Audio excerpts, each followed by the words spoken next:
하나님 아버지,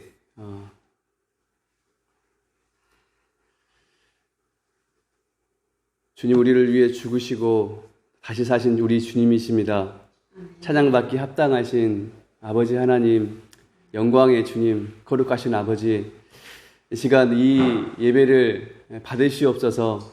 이곳에서 이 드려지는 예배, 그리고 또한 각 가정에서 드려질 이 예배 가운데 하나님 임재하여 주시고 당신의 영으로 더욱 충만케 하시옵기를 간절히 바라옵고 주님 소원합니다.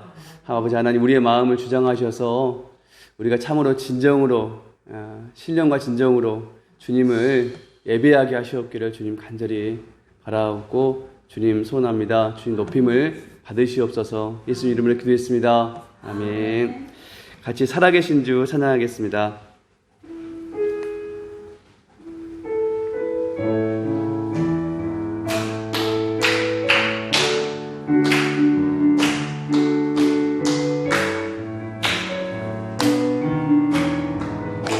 주 하나님, 주 하나님, 독생자 예수 날 위하여 오시었네. 내 모든 죄 다 사시고 죽음에서 부활하신 나의 구세주, 살아계신 주, 나의 참된 소망, 걱정 근심 전혀 없네. 사랑의 주내 갈 길 인도하니 내 모든 삶의 기쁨 늘 충만하네.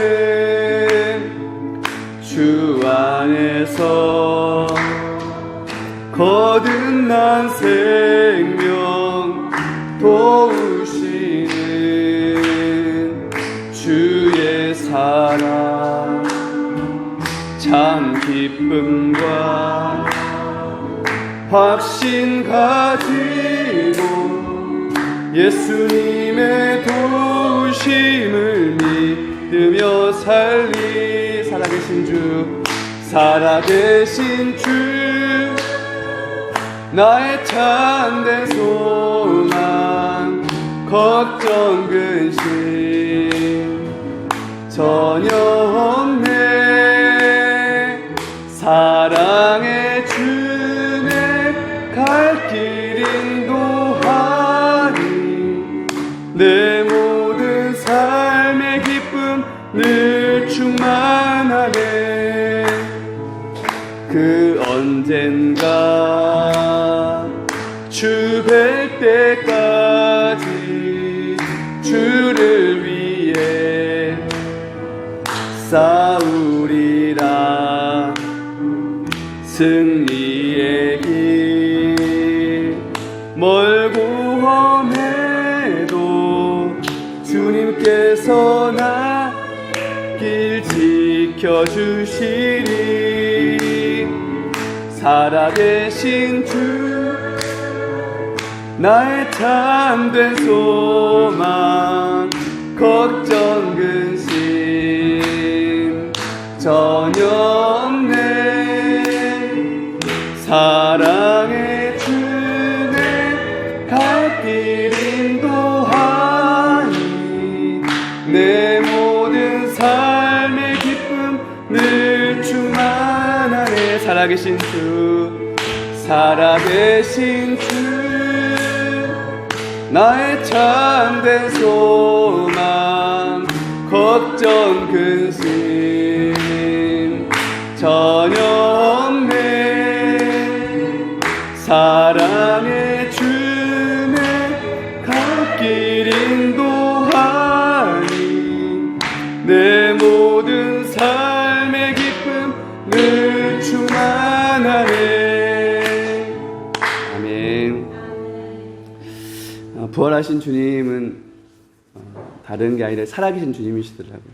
그래서 지금도 우리와 함께 하시고 우리와 동행하시고 또한 살아계셔서 역사하시는 하나님, 그 하나님이 우리 부활의 주님이신 줄 믿습니다. 함께 이 부활하신 주님을 선포하시면서 찬양했으면 좋겠습니다. 선포하라 부활하신 영광의 주.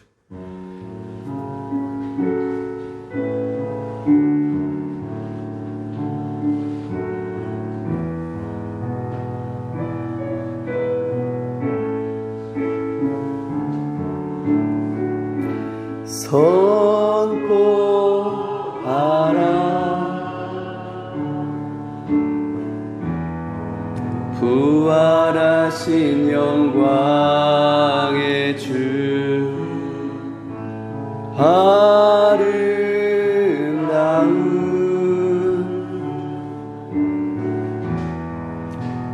영광의 주를 보라 보좌에 앉으신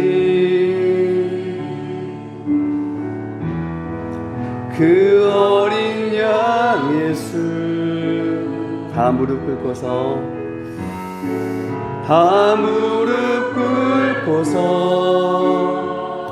주 경배하리라 주 경배하리라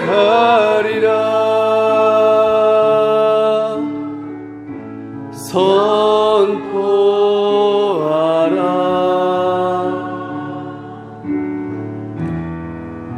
부활하신 영광의 주 하나님과 화목하게 하신 주 하나님과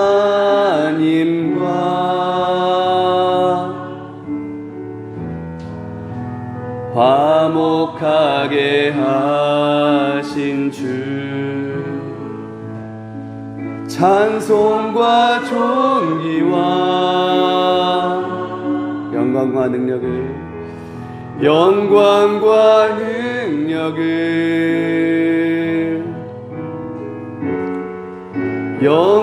영원토록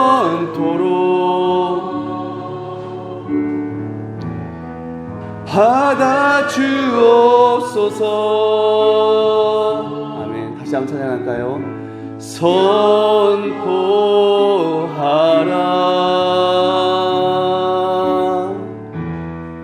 부활하신 영광의 주 아름다운 영광의 주를 보라 보좌에 앉으신 그 어린 양 예수 그 어린 양 예수 다 무릎 꿇고서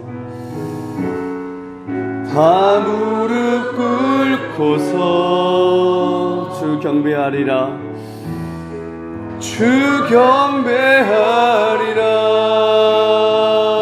선포하라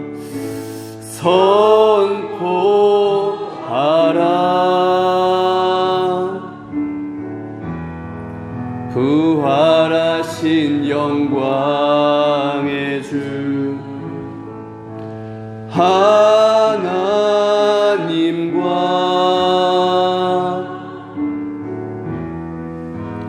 화목하게 하신 주 찬송과 존귀와 영광과 능력을 영원토록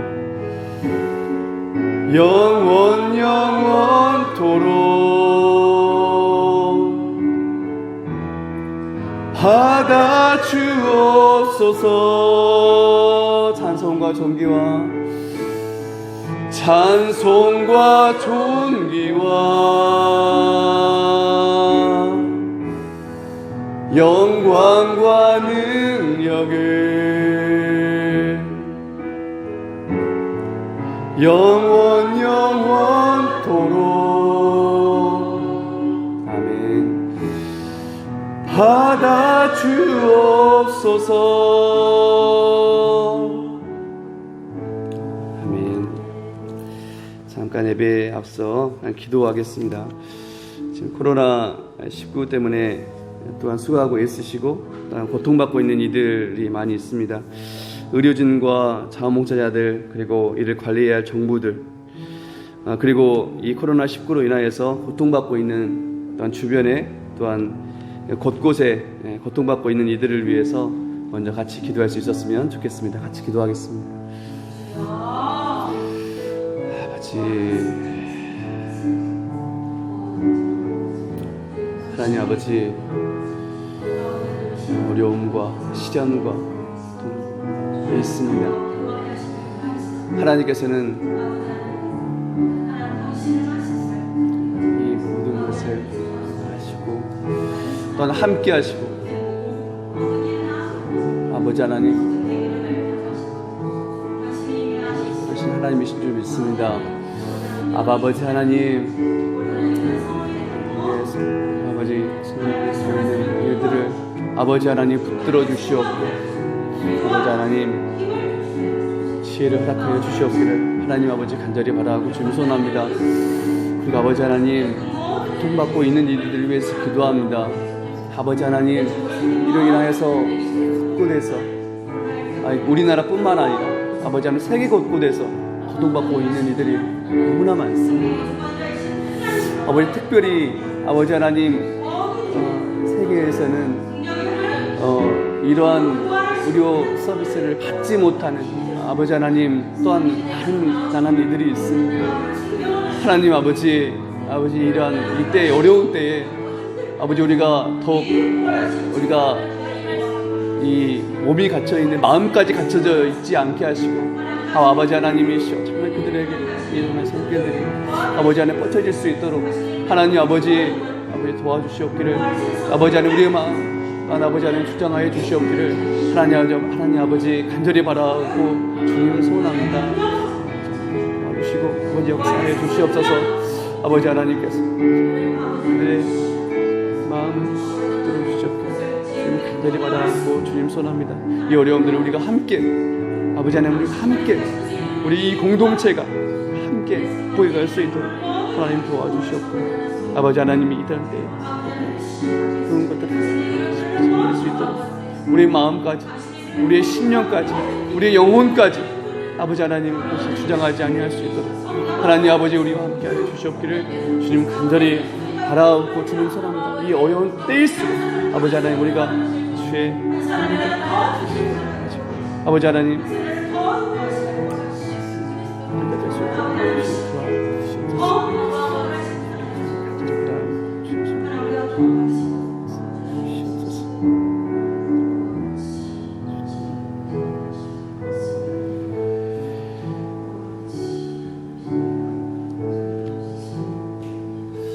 함께 예배를 위해서 같이 기도할 수 있었으면 좋겠습니다. 이 예배, 이 자리 가운데 하나님께 정말 충만하게 임하여 주시기를, 그리고 함께 우리 기도할 수 있었으면 좋겠습니다. 우리 각 가정에서 기도하는 우리 사랑하는 우리 동역자님들,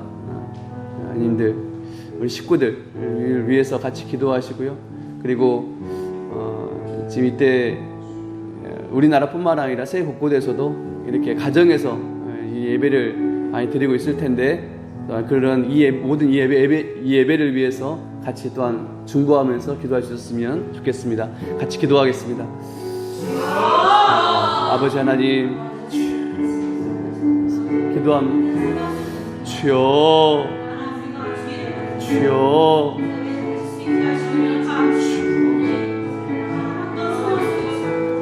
하나님 아버지, 모든 곳 가운데 충만하신 임하실 수 있는 주님이십니다. 아버지 하나님, 예배당뿐만 아니라 주 사람이 하나님의 이름으로, 주의 이름으로 모여 기도하는 모든 곳에 주께서는 도와하시는 주님이십니다. 또한 임하실 수 있는 주님이십니다. 하나님 아버지, 그곳 가운데 임하여 주시옵고, 하나님 아버지, 그곳이 정말 진정 살아계신 하나님 아버지를 예배하는 아버지 예배의 처소가 될 수 있도록 주님 함께하여 주시옵기를 주님 간절히 바라옵고 주님 소원합니다. 아버지 하나님, 우리 모두가 가보지 않은 길들을 가고 있습니다. 이러한 때가 오히려 아버지 하나님, 그곳이 예배 초소가 되게 하시고, 아버지 하나님, 주의 이름으로 모인 모든 곳이, 아버지 하나님, 그곳이 아버지 하나님 예배의 초소가 될 수 있도록 주님 아버지 역사해 주셨기를 간절히 기도합니다. 살아계신 주님, 아버지 하나님께서 정말 그 가운데 우리 교육자님들을 위해서 기도합니다. 그 가정을 위해서 기도합니다. 어려울 수밖에 없습니다. 아버지 하나님, 이 어려움이 그냥 이 어려움으로 끝나지 않고, 이 어려움들을 아버지 예배로 정말 떨쳐낼 수 있도록, 이겨낼 수 있도록, 또 그 갈 수 있도록 아버지 하나님 힘주시고, 이 예배가 아버지 하나님 그러한 힘이, 아버지 하나님 주의 힘, 주의 능력이 아버지 공급되어지는 아버지 하나님 그러한 예배 통로가 될 수 있도록 하나님 아버지 역사하여 주시옵기를 주님 간절히 바라옵고 주님 소원합니다. 하나님 함께 해주시고, 이 예배의 능력 아버지 그 가운데 함께 할 수 있도록 아버지 역사하여 주시옵기를 주님 간절히 바라옵고 주님 소원합니다. 주님 역사하여 주시옵소서. 바라옵고 주님 소원합니다. 찬양 받으시옵소서. 주님 영광 받으시옵소서. 거룩하신 아버지, 거룩하신 아버지,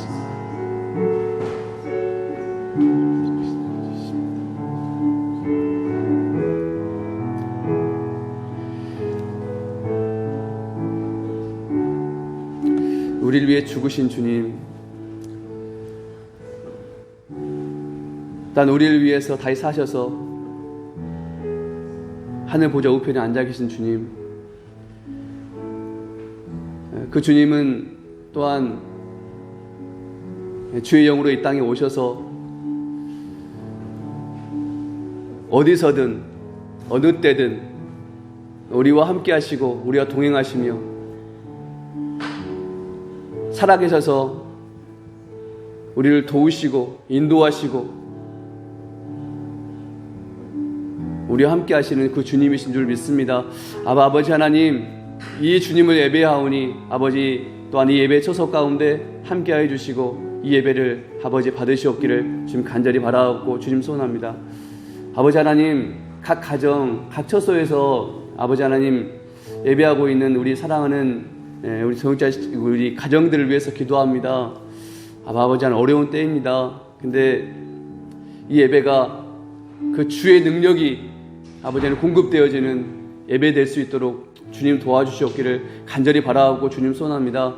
그리하여서 아버지 이 어둠을, 이러한 어려움들을 떨쳐낼 수 있는 힘이, 능력이, 뚫고 지나갈 수 있는 주의 그 힘과 능력이 아버지 공급되어지는 예배가 될 수 있도록 주님 도와주시옵기를 간절히 바라옵고 주님 소원합니다. 주님, 이 예배를 받으시옵소서. 예수님 이름으로 기도했습니다. 아멘. 아멘. 다 같이 묵도하심으로 4월 19일 주일 예배 하나님께 올려드리겠습니다.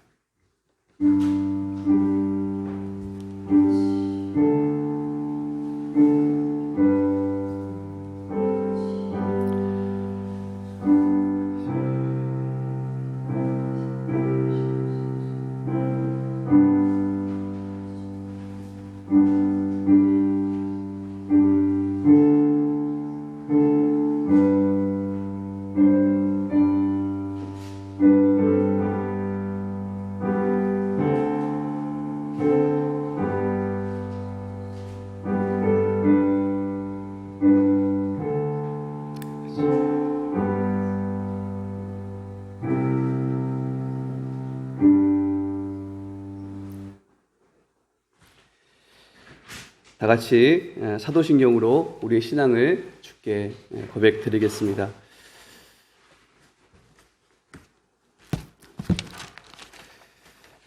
사도신경 하시겠습니다.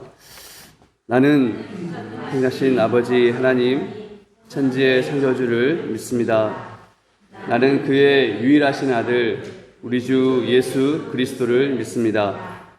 그는 성령으로 잉태되어 동정녀 마리아에게서 나시고 본디오 빌라도에게 고난을 받아 십자가에 못 박혀 죽으시고 장사된 지 사흘 만에 죽은 자 가운데서 다시 살아나셨으며 하늘에 오르시어 전능하신 아버지 하나님 우편에 앉아 계시다가 거기로부터 살아있는 자와 죽은 자를 심판하러 오십니다.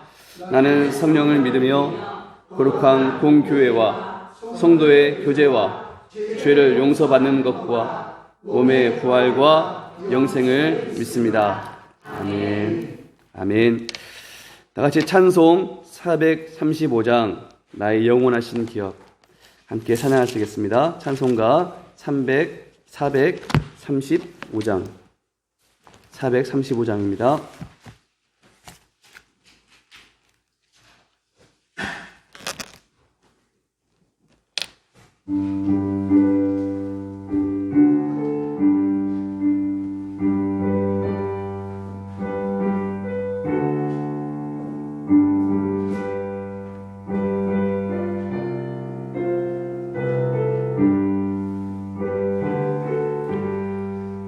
나의 영원하신 기업 생명보다 귀하다.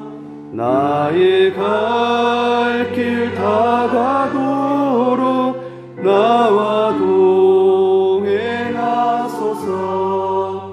주께로 가까이 주께로 가오니 나의 갈 길 다가도록 나와 동행하소서.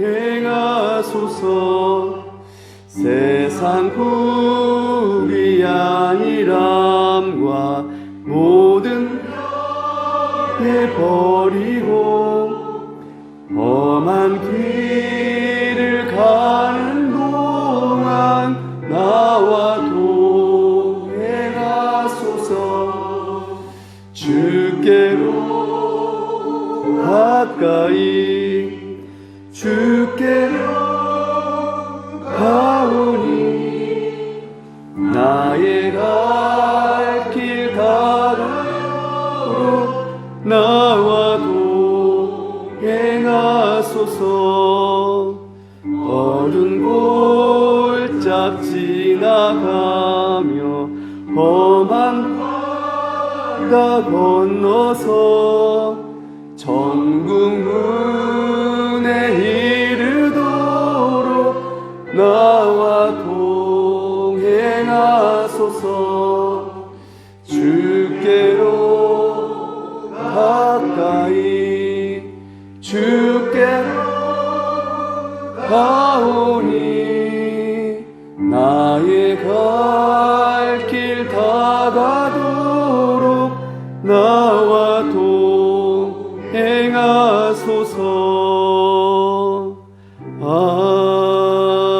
아멘. 아멘. 같이 성경 교독하시겠습니다. 오늘 말씀은 마가복음 16장 말씀입니다.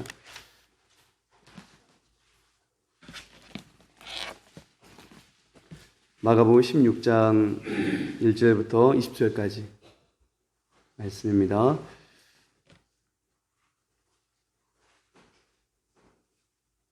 마가복음 16장 말씀입니다. 찾으셨으면 다 같이 합독하시겠습니다. 시작.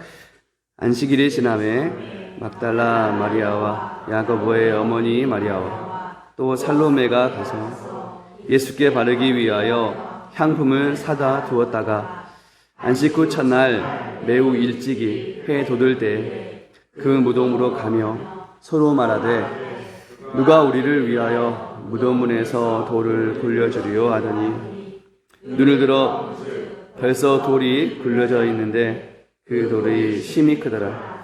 무덤에 들어가서 흰옷 입은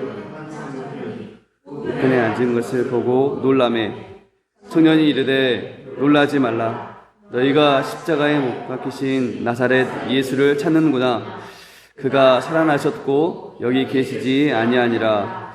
보라, 그를 두었던 곳이니라. 가서 제자들과 베드로에게 이르기를 예수께서 너희보다 먼저 갈릴리로 가시나니 전에 너희에게 말씀하신 대로 너희가 거기서 배우리라 하라 하는지라. 여자들이 몹시 놀라 떨며 나와 무덤에서 도망하고 무서워하여 아무에게 아무 말도 하지 못하더라.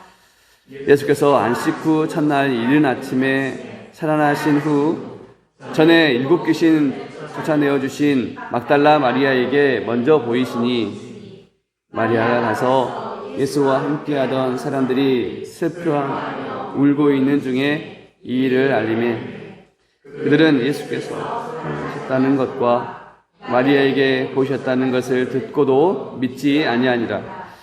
그 후에 그들 중 2 사람이 걸어서 시골로 갈 때 예수께서 다른 모양으로 그들에게 나타나시니 2 사람이 가서 그에게 알리었으되 역시 믿지 아니하니라. 그 후에 11 제자가 음식 먹을 때 예수께서 그들에게 나타나사 그들의 믿음 없는 것과 마음이 완악한 것을 꾸짖으시니 이는 자기가 살아나는 것을 본 자들의 말을 믿지 아니함일러라. 또 이르시되 너희는 온 천하에 다니며 만민에게 복음을 전파하라. 믿고 세례를 받는 사람은 구원을 얻을 것이요 믿지 않는 사람은 정죄를 받으리라. 믿는 자들에게는 이런 표적이 따르리니 곧 그들이 내 이름으로 귀신을 쫓아내며 새 방언을 말하며 뱀을 집어 올리며 무슨 독을 마실지라도 해를 받지 아니하며 병든 사람에게 손을 얹은 즉 나으리라 하시더라. 주 예수께서 말씀을 마치신 후에 하늘로 올려지사 하나님 우편에 앉으시니라. 지하들이 나가 두루 전파할세 예수 그 따르는 표적으로 말씀을 확실히 증언하셨습니다. 아멘. 아멘. 이 시간 담임 목사님께서 나오셔서 말씀 증언하실 때 많은 은혜 받으시기 바랍니다. 기도 드리겠습니다.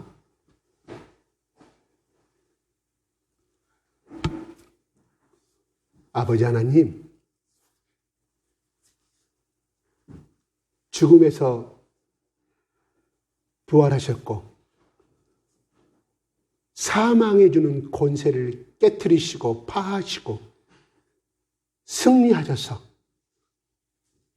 제자들에게 40일 동안 이 땅에서 보여주시고 제자들이 보는 가운데서 하늘로 승천하셔서 지금도 하나님 보좌 우편에 앉으셔서 우리를 위하여 간구하시고 우리를 위하여 사랑하시는 그 주님의 사랑을 인하여 감사와 찬양을 돌려드립니다. 아버지 하나님, 오늘 예배를 통하여서 아버지 부활하신 예수와 부활하신 그 권능을 다시 한번 마음속 깊이 새기기를 원합니다. 하나님, 말씀을 들려주시옵소서. 이 시간도 한국의 저 시골에서 저 꼭지의 섬에서 전국 각지에서 드리는 아버지의 예배가 하나님의 참 기쁨이요 하나님께 영광을 돌리는 아름다운 예배가 될 수 있도록 하나님 축복하여 주시옵소서. 우리 아버지 하나님 홀로 영광 받아 주시옵소서. 예수 그리스도 이름으로 기도드리옵나이다. 아멘. 할렐루야. 아멘. 할렐루야. 아멘. 네, 우리 강석 집사님이 저 머나먼 곳에서 이곳까지 새벽에 일어나서 진예배에 참석하심을 감사를 드립니다. 우리 박수 한번. 네.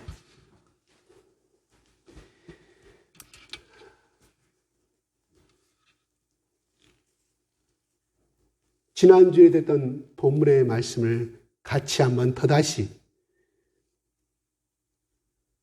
은혜를 체험하고자 이 본문의 말씀을 선택했습니다.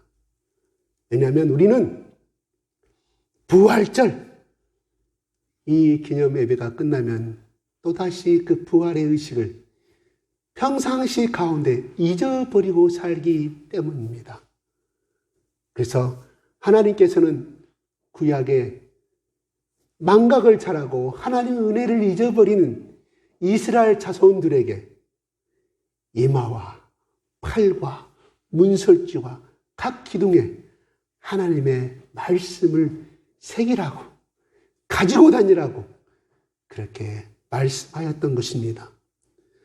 나는 하나님의 말씀을 예배 참석할 때는 예수님이 살아있는 것 같은데, 그때만 예수님이 생각나고 하나님이 생각나는데 일주일 된 사람 많이 듣습니다.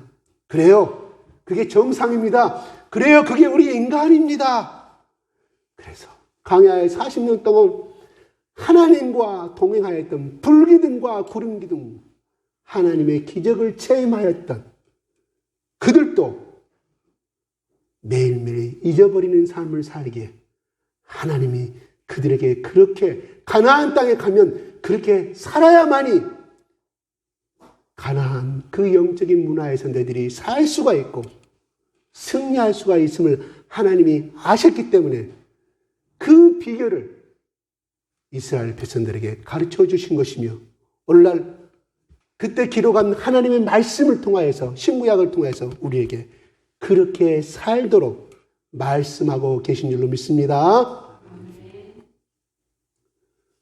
그래요. 오늘 본문에 나오는 그대로의 말씀대로 새 여인이 등장하고 이른 새벽에 이 큰 돌을, 우리가 3일 전에 봤던 큰 돌을 누가 굴려줄 것이며 열어줄 것인가 걱정하며 다가가는 그 무덤에 입장에 섰을 때 펼쳐진 것은 그 무덤의 문이, 굳게 닫혀져 있어야 그 무덤의 문이 분명히 열어져 있음을 그들은 발견하게 됐습니다.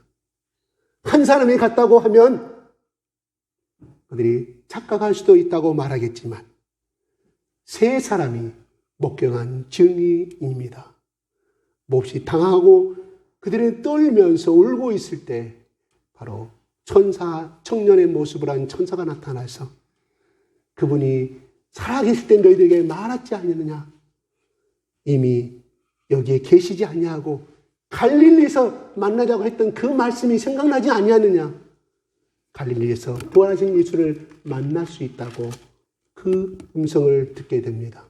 분명히 음성만 들은 것이 아니라 그 말씀을 전한 천사를 모습과 그 음성을 듣게 된다는 말씀이 7절에 기록이 되어 있습니다. 그 광경을 목격한 8절의 여자들의 반응이 무엇이었습니까? 몹시 놀라 떨며 나와서 무덤에서 도망하였다고 그랬습니다. 무서워서 아무 말도 하지 못하더라고 하였습니다. 이 말의 온 뜻들은 이 속에 들어있는 탐은 한글에서는 이렇게 표현하고 있지만 무릎에 힘이 빠지고 기절할 정도의 모습, 덜썩 주저앉아 있는 모습 정도로 그렇게 놀라운 사건임을 이 원문은 기록하고 있습니다. 과연 그들이 달려가서 3일 동안 기다렸다가 그 무덤을 달려갔을 때는 부활하신 예수를 생각하고 갔을까요? 아니었다.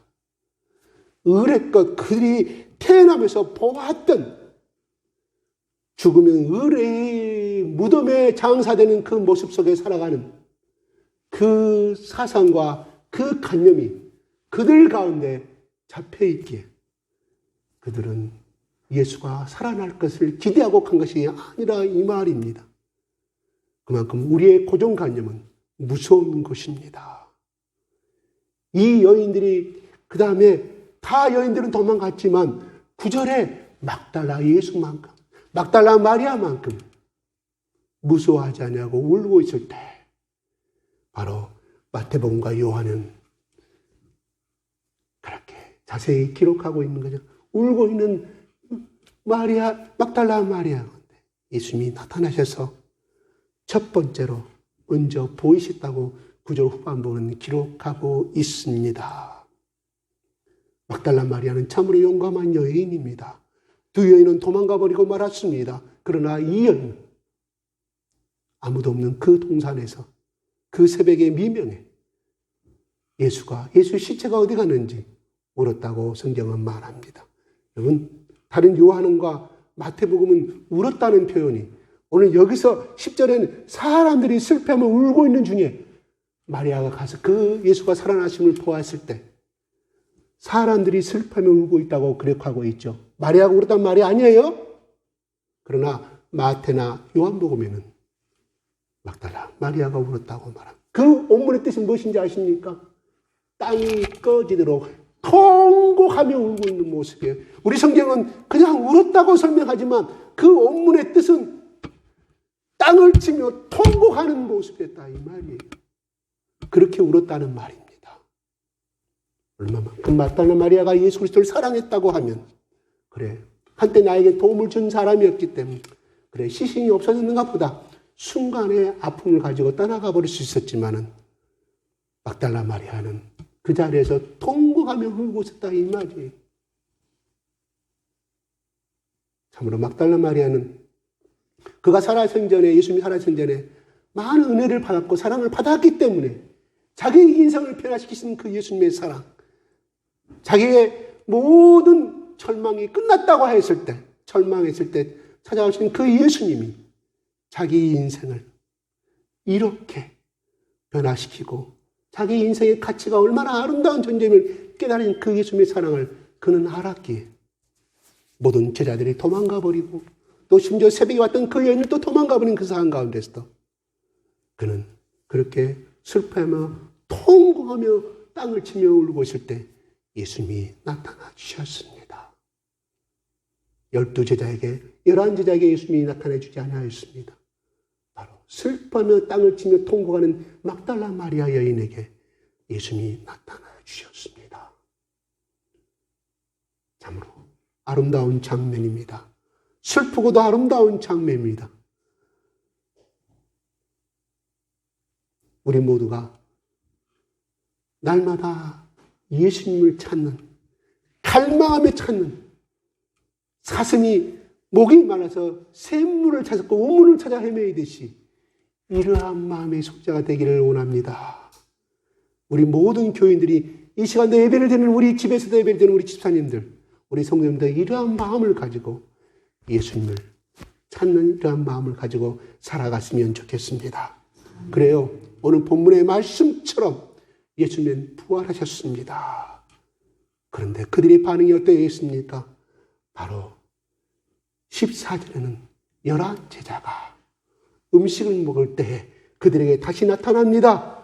그러면서 그들의 믿음 없는 것과 마음이 하나가 것을 꾸짖으시니 이는 자기가 살아난 것을 본 자들의 말을 믿지 아니함일러라고 말합니다.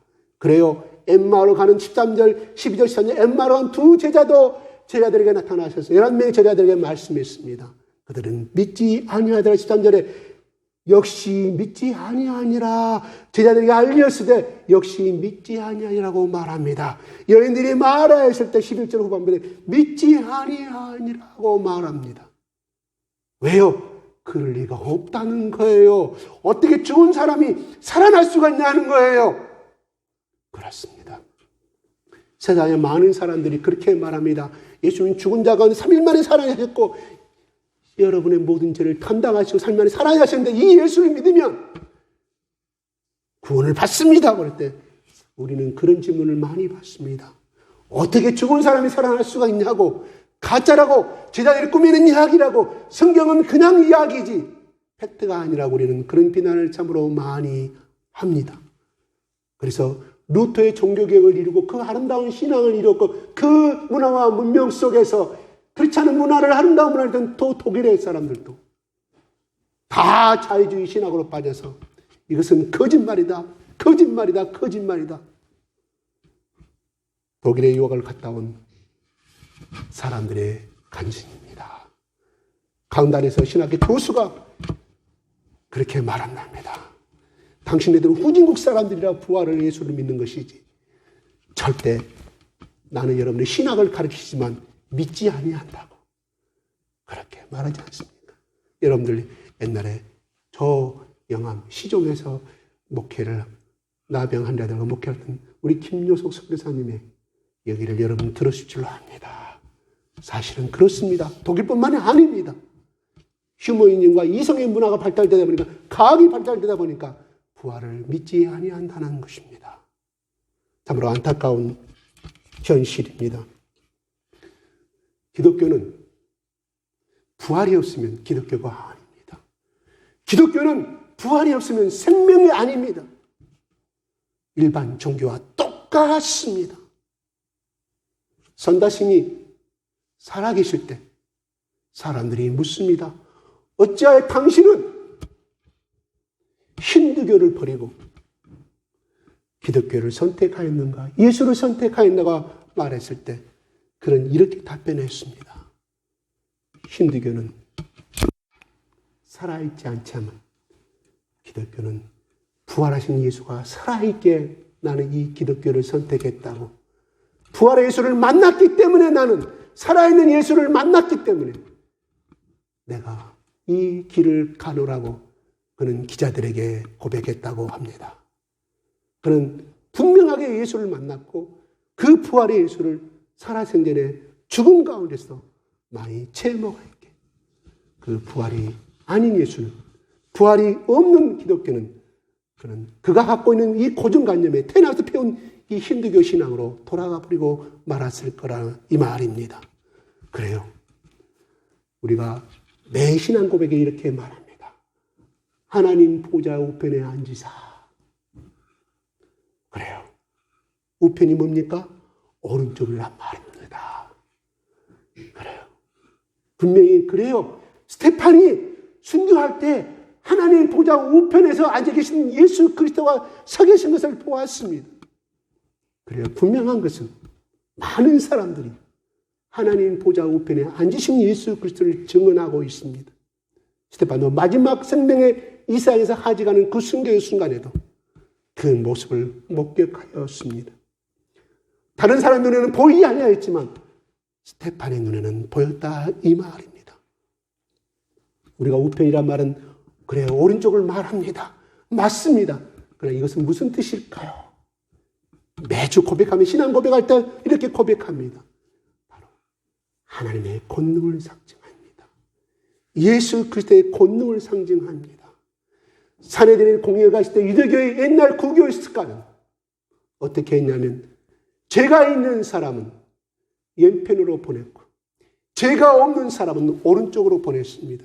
이게 유대교의 사내들의 공판의 재판 의식이었습니다. 하나님이 우편에 앉으셨다는 말은 뭐예요? 죄가 없으신 분임을 말해주고 있습니다. 그들의 간습대로, 그들이 갖고 있는 유대교의 간습대로 하나님이 그대로 이어져 갔음을 보여줬다는 누구? 스테판의 눈에 보였다 이 말입니다. 바울의 눈에도 보여줬다 이 말입니다. 그리함으로 말미암아 그들은 하나님의 권능을 입은 예수 그리스도, 십자가에서 비참하게 힘없이 죽어간 예수 그리스도가 아니라 3일 만에 부활해서 죽음을 이기신 그 예수 그리스도가 하나님 보좌 우편에 앉아 계심을, 그래서 천하를 다스리신 권능과 위임을 받으셨음을 그들에게 보셨다 이 말입니다. 힘과 권위와 우월성과 승리와 영광을 고난 능력의 상징을 우리에게 보여줬다 이 말입니다. 그것이 영광스러운 자리라 이 말입니다. 우리가 부활은 믿어도 되고 안 믿어도 되는 것이 아니에요. 부활을 믿지 않는 신앙은 가짜 신앙입니다. 죽음의 신앙입니다. 부활이 없는 윤리와 도덕은 죽은 생명입니다. 그래요. 오늘날 많이 이 시대를 살다가 죽어왔던 많은 사람들 얼마나 많은 윤리와 도덕과 얼마나 많은 명언을 남깁니까? 그러나 그는 생명이 없는 것입니다. 그래요. 그들의 말은 옳습니다. 좋은 말입니다. 그러나 생명이 있는 것과 생명이 없는 것은 틀리다 이 말입니다. 여성들은 꽃선물을 좋아합니다. 그래요. 뿌리가 없는 그 꽃꽂이 되어 있는 그 장미, 아름다운 장미는 생명이 없습니다.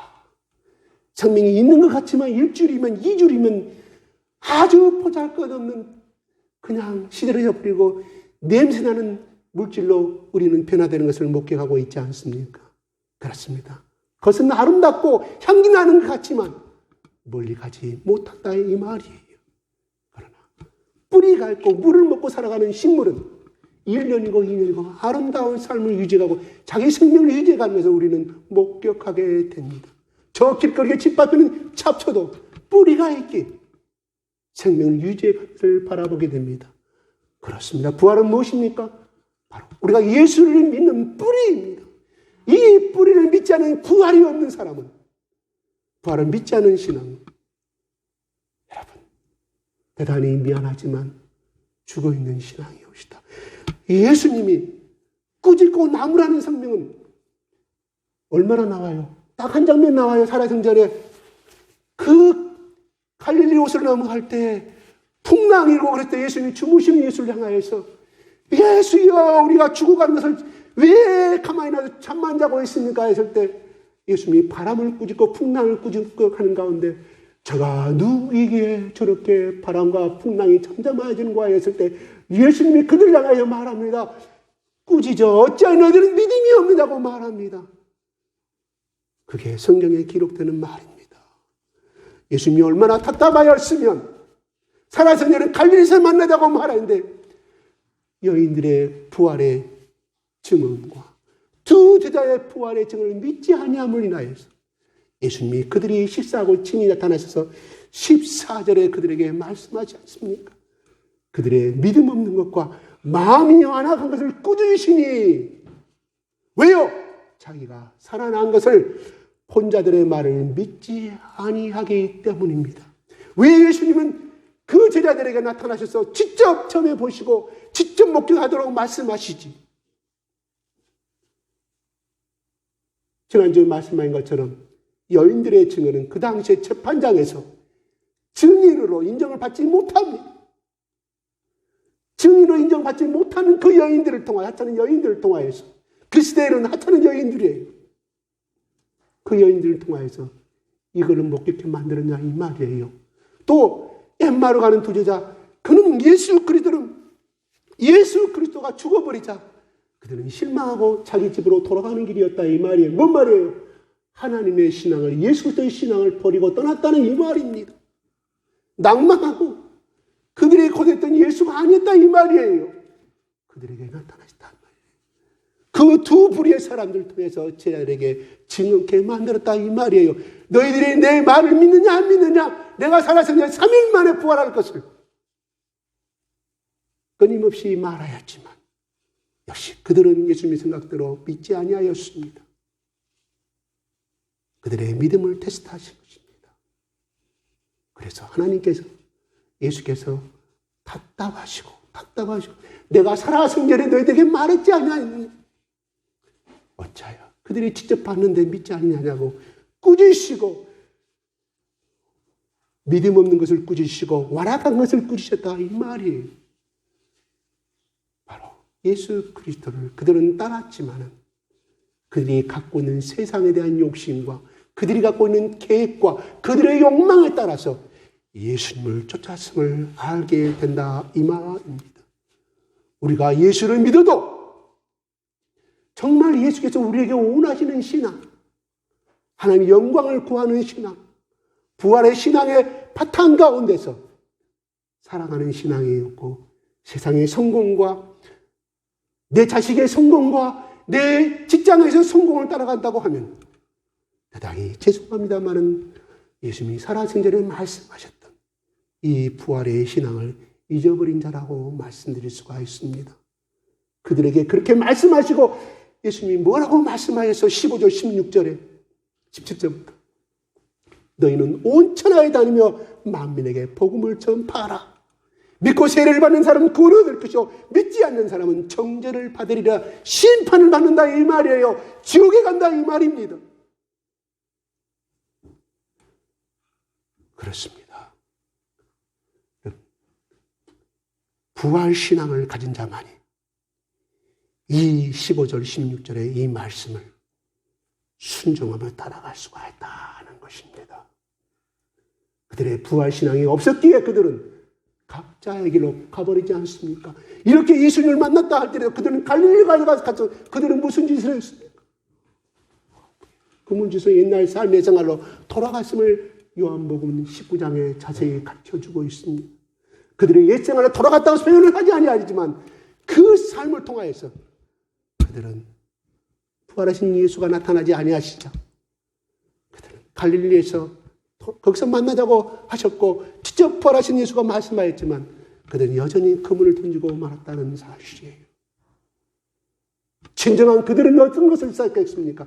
부활의 예수를 만났다고 하면 진정한 부활의 신앙을 가진 사람들이었다면 그들은 거기서도 바로 사도행전 2장 4절에 나오는 것처럼 베드로의 방이 집이 됐던 요한의 집이 됐던 간에 꿇어 앉아서 예수님, 부활하신 예수가 나타나기를 기대합니다. 언제 오시렵니까? 기도하고 기다리는 것이 바로 지혜로운 예수 그리스도를 기다리는 신부의 역할이었다 이 말이에요. 그들은 안 했다 이 말입니다. 왜요? 그들의 마음이 아직도 완악하였다는 것이에요. 세상의 욕심과 자기 계획을 버리지 못했다는 사실. 바로 25절 16절에 나중에 베드로는 또한 모든 11제자들은 성령을 통하여 부활의 예수를 만남으로 말미암아 그들은 딱 끝까지 복음을 증거할 수 있었으며 순교를 할 수 있었음을 우리는 사도행전은 우리에게 말해주고 있습니다. 사도행전은 우리에게 증언하고 있습니다. 사도행전의 말씀이 증인이라 이 말이에요. 증언하고 있다 이 말이에요. 그런데 우리는 사도행전을 공부하고 또한 갈라디아를 빌립보서를 공부하고 다 말씀을 듣지만 우리도 아직까지도 세상 반 또 하나님 반 들을 때는 정말인 것 같고 떠나면 아닌 것 같고 우리는 살아가는 신앙이 얼마나 많은지 모릅니다. 그러나 절망하지 마십시다. 이스라엘 백성들이 하나님께 그래도 하나님이 끝까지 가나안 땅까지 이끌어 가시지 않습니까? 왜요? 하나님이 우리의 육신의 약함을 아시기에 우리를 끝까지 이끌어 가심을 믿으시기 바랍니다. 그런데요, 부활의 신앙의 기초가 무엇입니까? 예수 그리스도의 십자가가 아니면 부활의 신앙은 가질 수가 없다 이 말이에요. 야, 우리는 죽으면 살 수가 있네? 천국 갈 수가 있네? 그래요. 누구든지 갈 수가 있습니다. 왜요? 방금 15절에 16절에 믿고 세례를 받는 사람은 구원을 얻을 것이라고 말씀하였기 때문에 예수님이 말씀하신 거예요. 우리는 다 천국 갈 수 있는 자격을 얻었습니다. 중요한 것은 십자가 예수 그리스도의 바탕 가운데 부활의 신앙이 생긴다 이 말이에요. 제가 가끔 말씀드리지만 no pain, no crown. 고통과 핍박이 없으면 no crown. 영광의 자리도 없다 이 말입니다.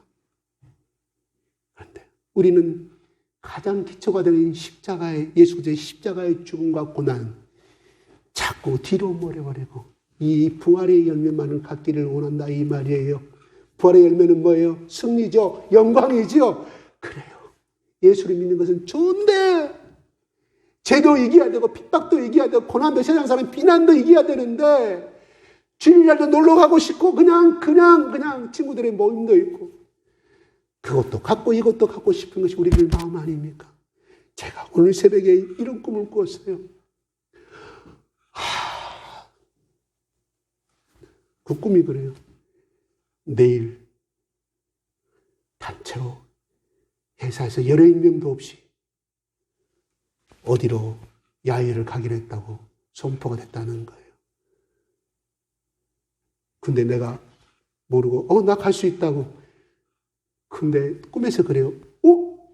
내일 주일인데 내 마음속에서 갈등이 생기는 거예요.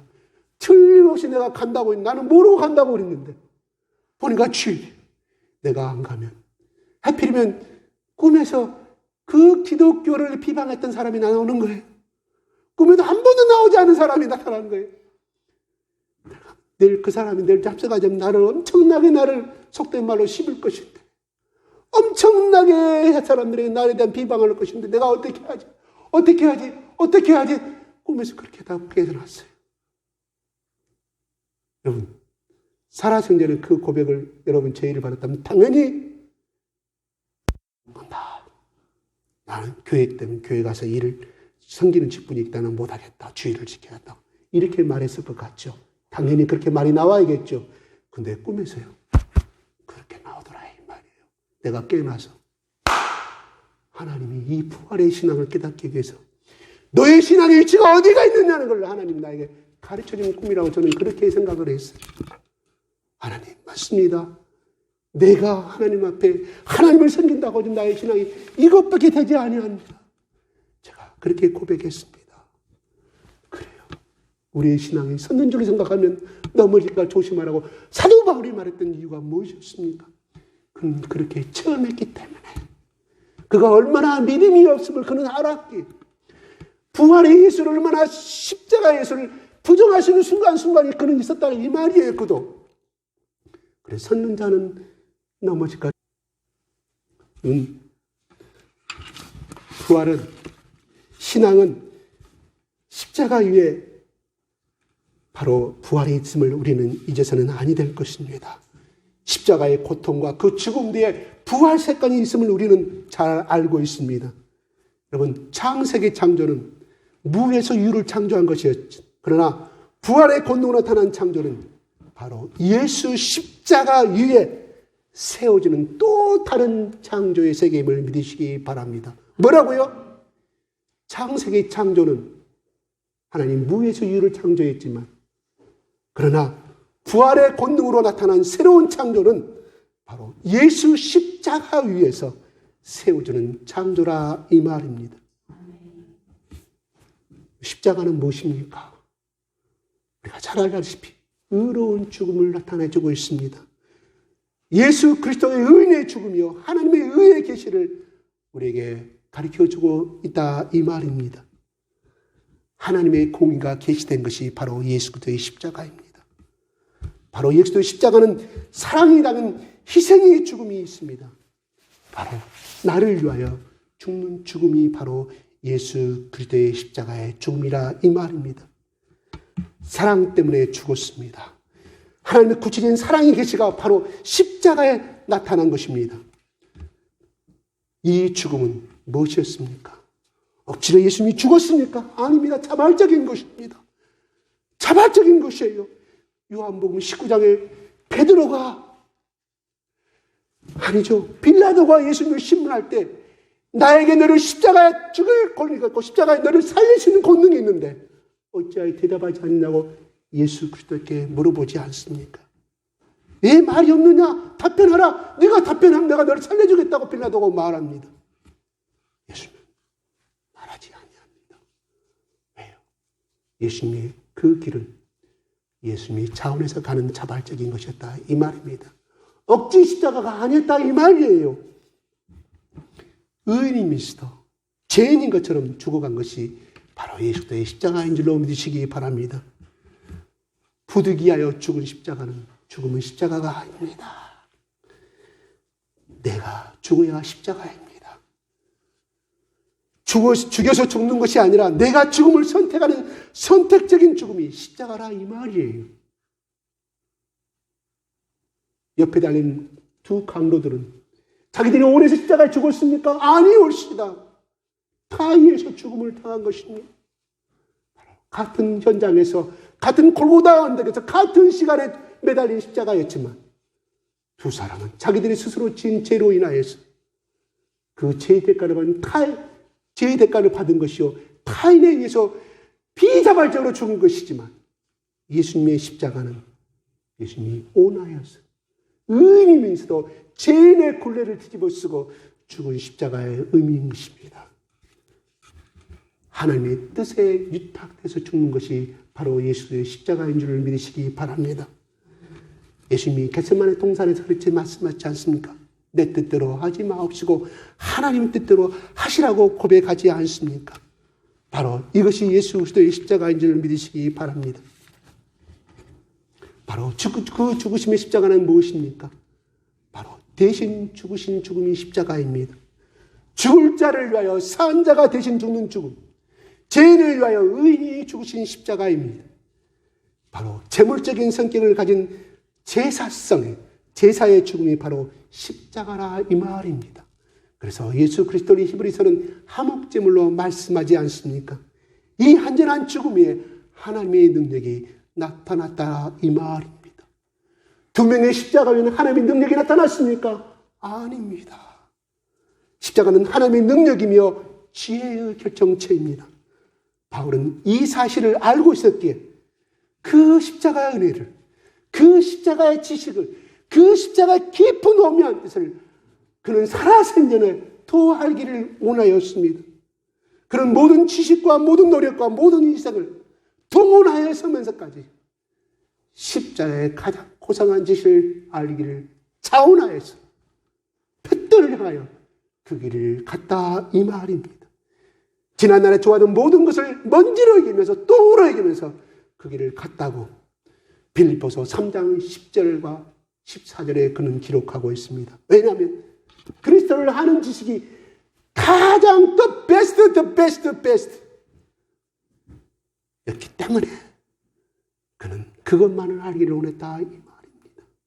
자기 철학적인 지식과 자기의 모든 지식을 동원하여서 전도하였을 때는 하나님의 능력이 나타나지 않고 한 명도 구원받지 못하였지만 미련한 방법은 예수 그리스도의 십자가 위에서 예수 그리스도 너희를 위해서 죽으셨고 3일 만에 부활하셨고 너희들 이것을 믿고 세례를 받고 구원을 얻으면 구원을 얻는다고 전파했을 때 놀라운 능력의 역사가 일어남을 바울은 제1차, 2차, 3차 우리가 3차에 거쳐서 세계 전도여행을 떠났다고 우리는 말하지만 아니었다. 더 엄밀히 말하면 바울은 4차 세계 전도여행을 떠났습니다. 뭐예요? 그게 마지막 로마의 죄인의 로마의 감옥까지 실려 그것이 4차 전도여행이었다 이 말이에요. 로마에서는 것이 4차 마지막 전도여행이었습니다. 그는 이 4차 1차부터 4차에 죽을 고비를 넘기면서 예수 그리스도를 아는 것이 이 세상에서 the best, the most 있으면 그는 알았다 이 말이에요. 그 길을 아는 죽음을 주저하지 않냐고 자원하는 마음으로 그 길을 갔다 이 말이에요. 왜? 예수님이 그걸 왜 자원해서 그 길을 가는가? 밤이 새도록 겟세마네 통해서 땀이 피가 되도록 진에게 나오는 모세해가 나오는 땅구멍 땅구발에서 피가 떨어지는 그 길을 선택하셨을까? 그는 비밀을 알았다 이 말이에요. 그래서 그 비밀을 더 깊이 알고 싶어서 그 길을 쫓아갔다고 빌립보서 3장 10절과 14절은 그것은 체험하지 않은 사람은 알 수가 없어요. 그냥 하나님 말씀 안에서 묵상하고 매일매일 24시간 사는 사람이 깨닫는 세계가 아니에요. 바로 그 고난과 핍박 속에서 죽음을 수십 번 맛보는 그 순간을 가지 않은 이상은 그 비밀을 알 수 없었다 이 말입니다. 그래서 그 빌립보서 그 로마의 감옥에서 쓴 것이 빌립보서 말씀 아닙니까? 빌립보서 말씀은 저 같은 범인들이 깨닫기는 너무나 어려운 말씀들이 많습니다. 왜요? 나는 바울처럼 그런 세계를 그런 고난과 핍박의 세계를 체험하지 못했기 때문에 이 깊은 이 빌립보서 나오는 1장부터 4장의 말씀들을 어떻게 깨달을 수 있을까요? 아니오시다. 프로와 하마는 분명히 다릅니다. 달라요.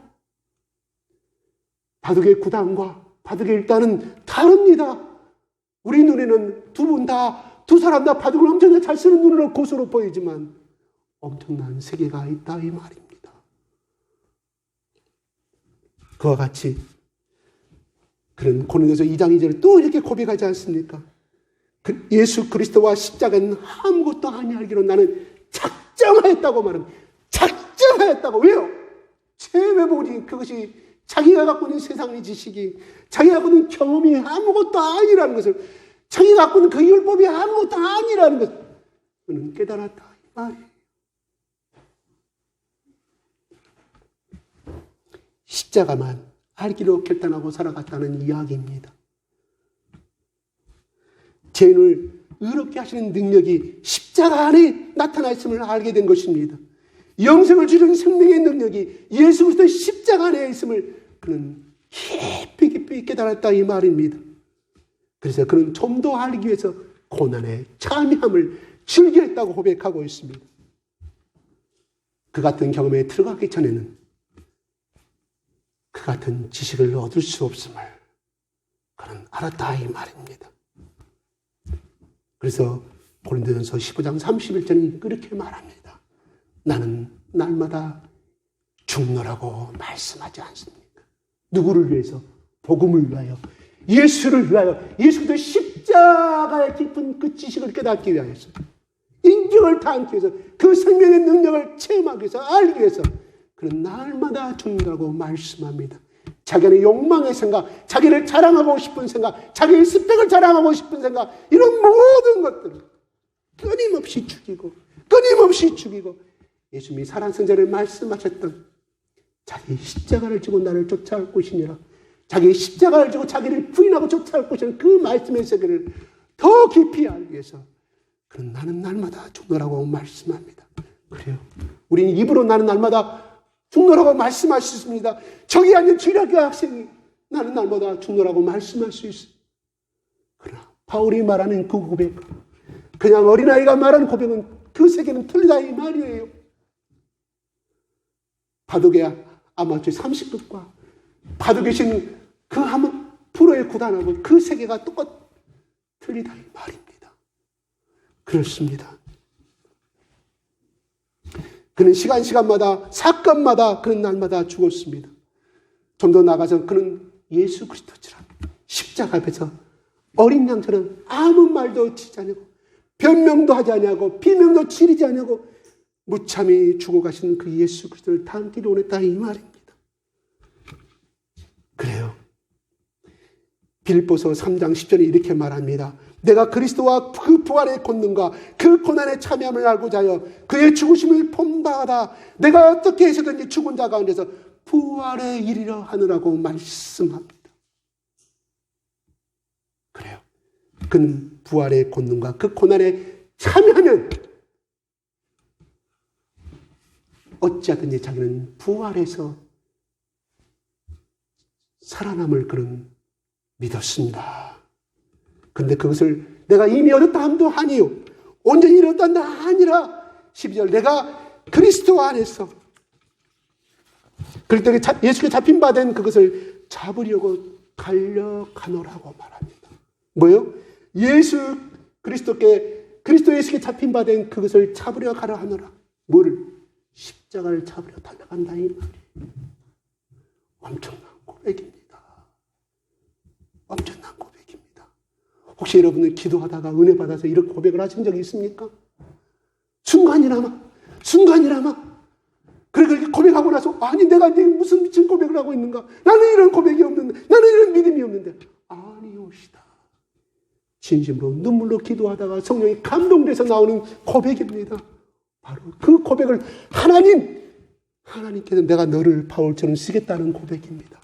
그때 그 시절에 그렇게 고백했다면 내가 들떠가지고 내가 순간에 은혜를 받아서 고백한 것이라고 생각하기 쉽습니다. 아니옵시다. 성령께서 내 속에 감동해 내 입술을 움직이신 거예요. 순간으로 내 신앙으로 고백한 것이 아니라 이 말입니다.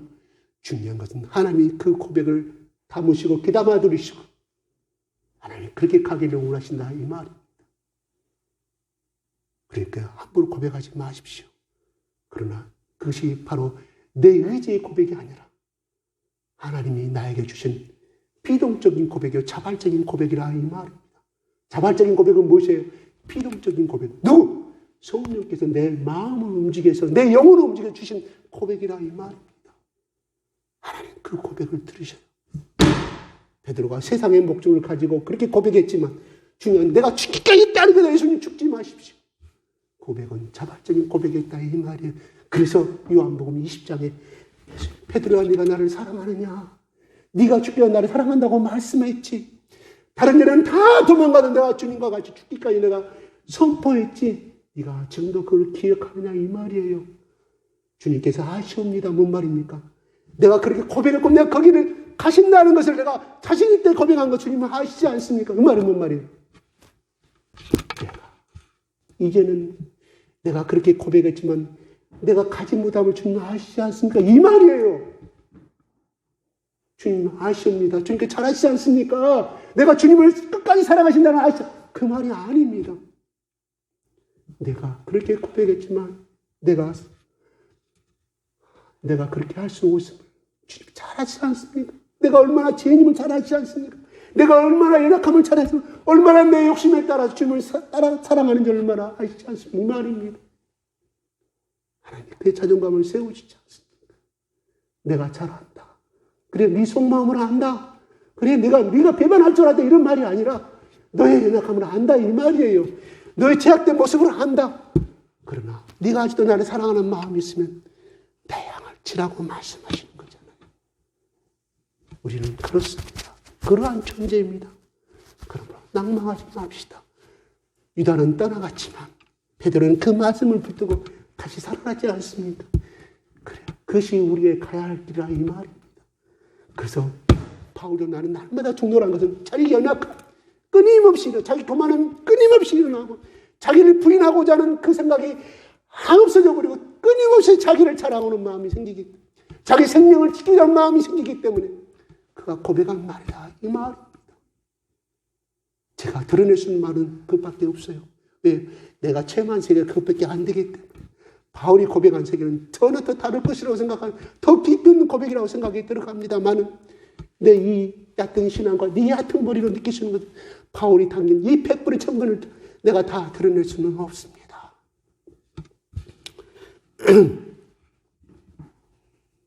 여러분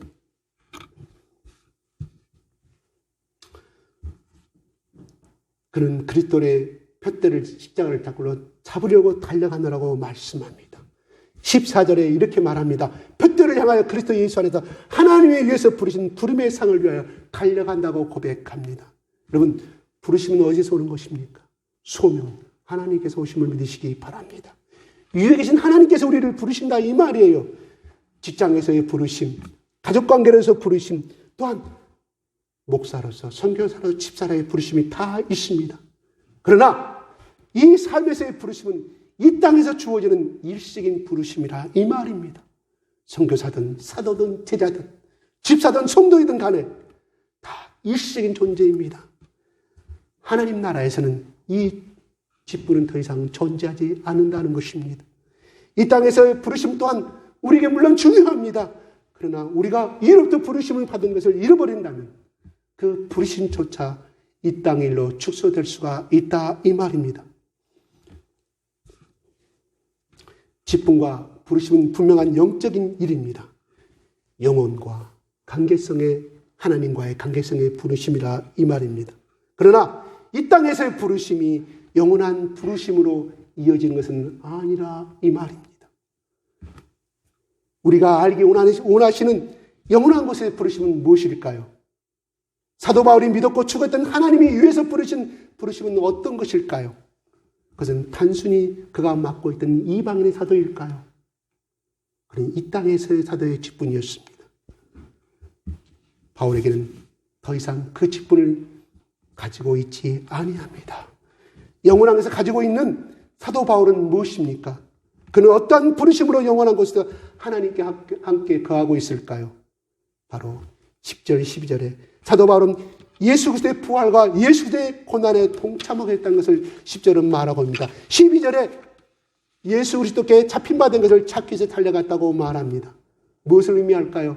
간단하게 정리합니다. 육체를 벗어버리고 예수 그리스도와 동일한 부활의 몸을 입는 소망. 두 번째는 예수 그리스도와 하나님 보좌를 버리고 이 땅에서 경험하셨던 고난. 이 두 가지가 하나님이 위해서 부르신 사도 바울의 부르심이었다 이 말입니다. 이 땅의 삶에 있어서 예수 그리스도가 행하셨던 삶처럼 동일한 삶을 살아내는 것, 예수 그리스도가 경험했던 그 고난을 동일하게 사도 바울도 자신의 몸에 경험하고 각인시키고자 했다 이 말입니다. 그러한 경험들은 영원한 하늘나라에 가서도 계속적으로 가져간다 이 말입니다. 왜 예수님이 이 땅에 계실 때 하나님이 이 땅에서 우리에게 말씀하시기를 구약을 통하여서 시편을 통하여서 출애굽기를 통하여서 끊임없이 말씀을 암송하는 자는 복이 있다고 말씀하셨을까요?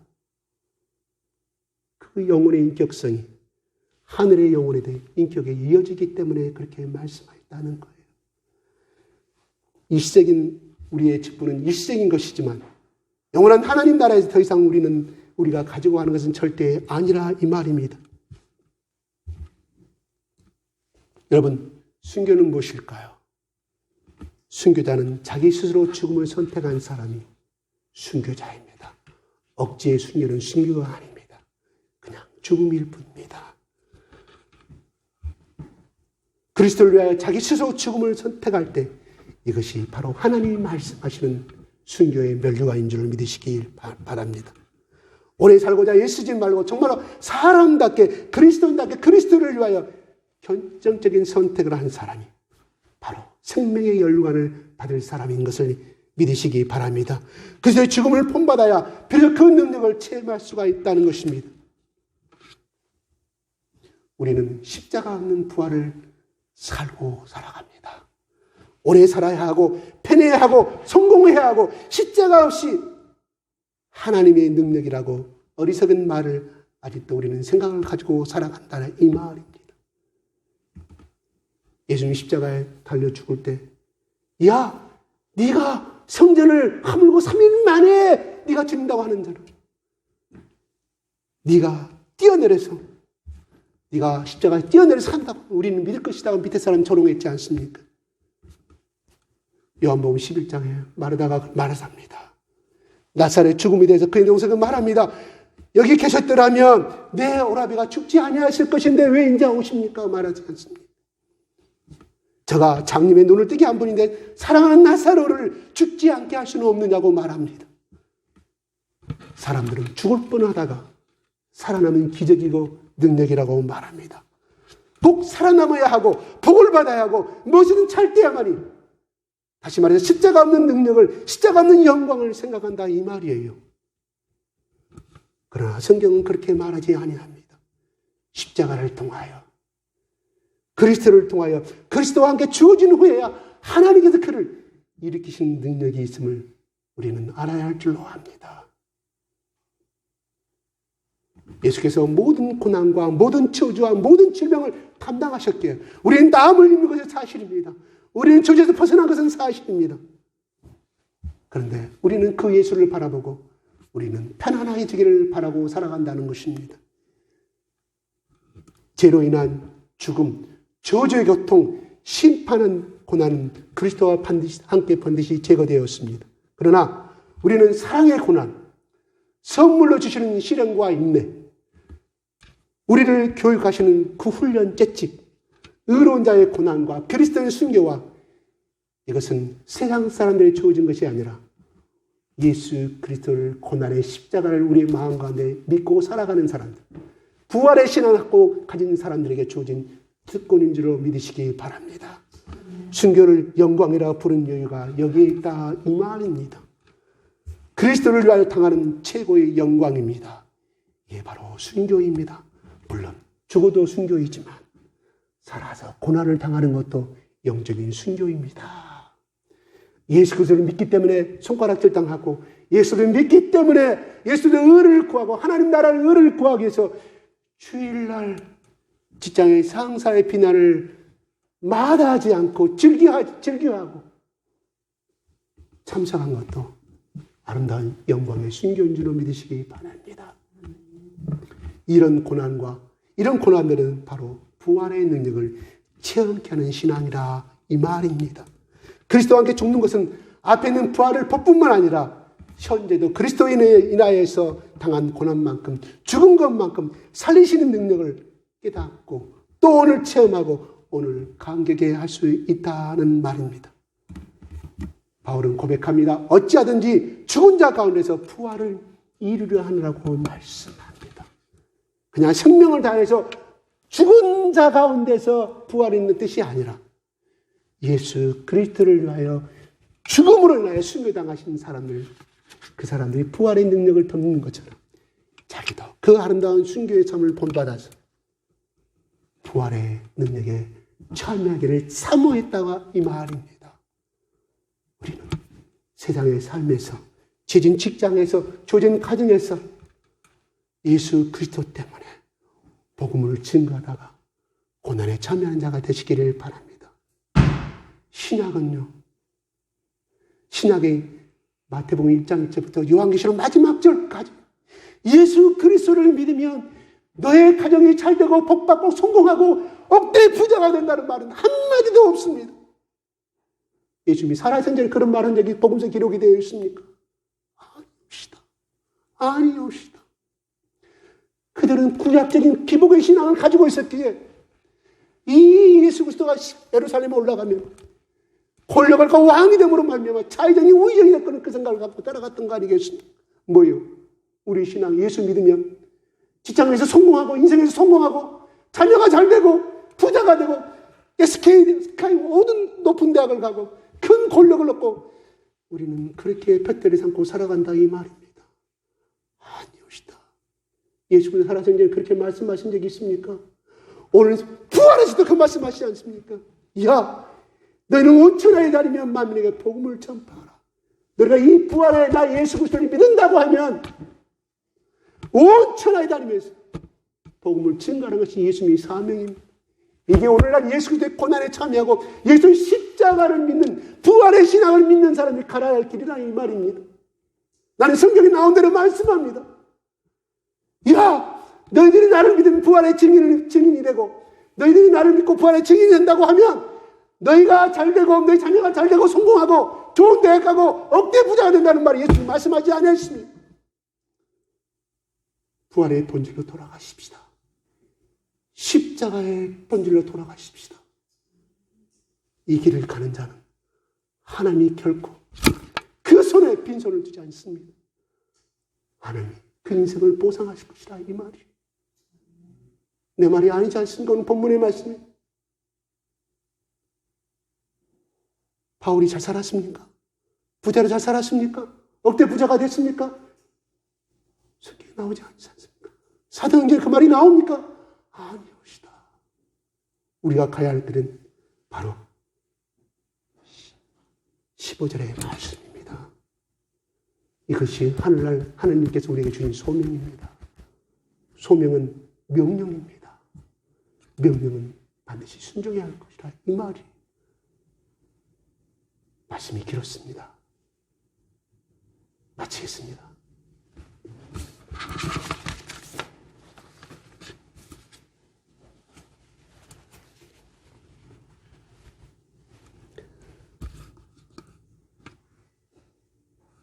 아버지 하나님, 스피탄과 슬픔에 빠진 마리아에게 나타나셔서 부활의 예수의 증인이 되게 하시고 자기들의 욕망과 자기 계획에 따라서 따랐던 엠마오의 제자들이 장애 두 손에 손에 잡힌 것이 없어서 실망과 절망의 길로 빠져나가고 있을 때 그들에게 예수님이 나타나셨습니다. 그들이 예수님을 사모한 것이 아닙니다. 일방적으로 예수 그리스도를 버리고 떠난 사람들입니다. 그럼에도 불구하고 그 두 자리가 나타나셨고 부활의 증인되게 하셨습니다. 부활의 증인들의 말을 듣지 않는 11제자가 나타나셨습니다. 그들의 믿음 없음을 꾸짖으시고 마음이 하나감을 꾸짖으셨어. 그들의 부활 신앙의 심으심을 바라보게 됩니다. 그래요. 십자가 예수의 부활의 신앙이 있는 것이 우리는 믿습니다. 십자가의 고난 다음에 부활이 있는 것을 우리는 믿습니다.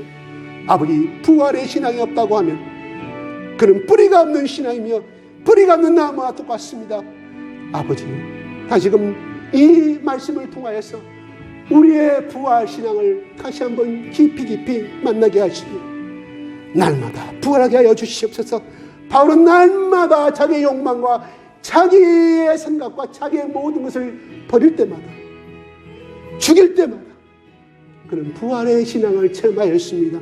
그럴 때마다 예수 그들의 십자가의 능력을 체험하였기에 그는 날마다 죽노라고 고백하였습니다.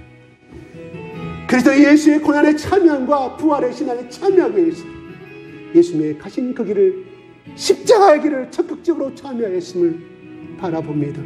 예수님의 죽음은 비동적인 죽음이 아니라 자발적이고 자기가 원해서 가는 기쁨의 길이었습니다. 아버지 하나님, 우리도 기쁨의 길을 가게 하여 주시옵소서.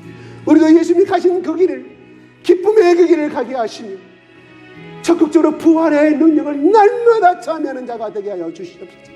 부활에서는 날마다 삶에서 나타나 주시고 보여주시옵소서. 바울은 내가 가장 약할 때 강하였다고 고백한 것이 무엇이겠습니까? 그는 그럴 때마다 부활의 예수를 만났기 때문입니다. 그는 그럴 때마다 예수 그리스도의 십자가의 능력을 체험했기 때문입니다. 아버지, 우리 안에 성령으로 계신 그를 증언하신 우리 성령님이시여, 날마다 이 말씀과 기도를 통하여서 부활의 예수를 만나게 우리 성령님 도와주시옵소서. 우리의 낙함을 용서하여 주시옵소서. 우리의 죄악됨을 용서하여 주시옵소서. 감사와 찬양을 돌려드리며 예수 그리스도 이름으로 기도드립나이다. 아멘. 말씀 감사합니다. 진정한 부활신앙은 오늘 우리에게 주어진 십자가를 지고 가는 그 능력으로 나타나는 줄로 믿습니다. 광고는 단체 카톡방과 밴드 통해서 알려드리도록 하겠습니다. 다 같이 주기도문 찬송 하시겠습니다.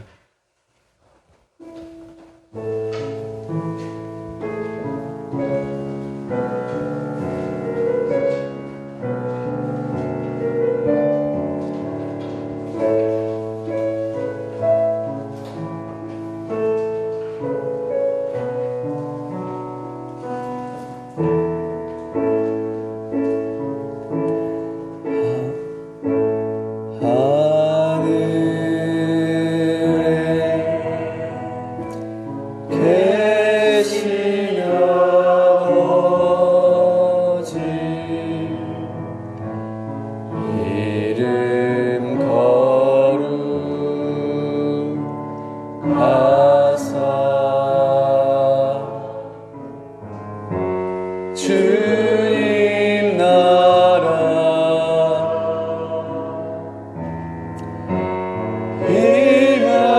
임하시고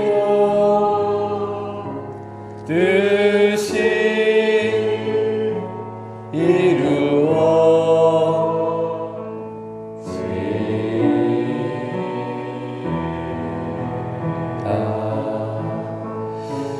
일용할 양식 주시고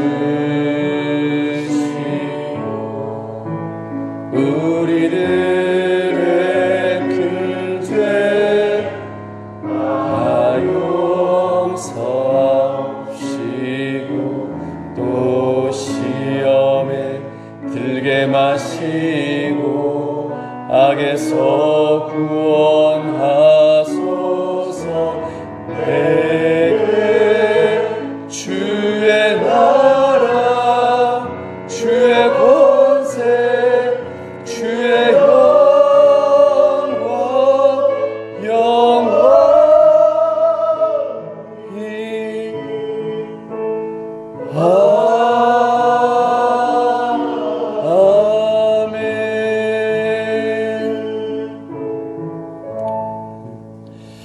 목사님께서 봉헌기도 및 축도의심으로 예배를 마치겠습니다.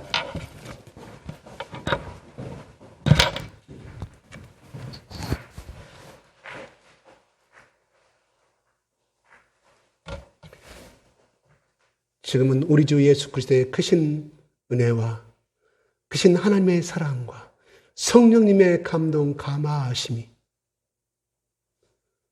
부활의 신앙을 날마다 맛보기를 결단하고 날마다 십자가의 그 보혈의 고난과 부활의 권능에 참여하기를 결단하는 모든 하나님의 자녀들 가운데 지금부터 영원토록 함께 계실지어다.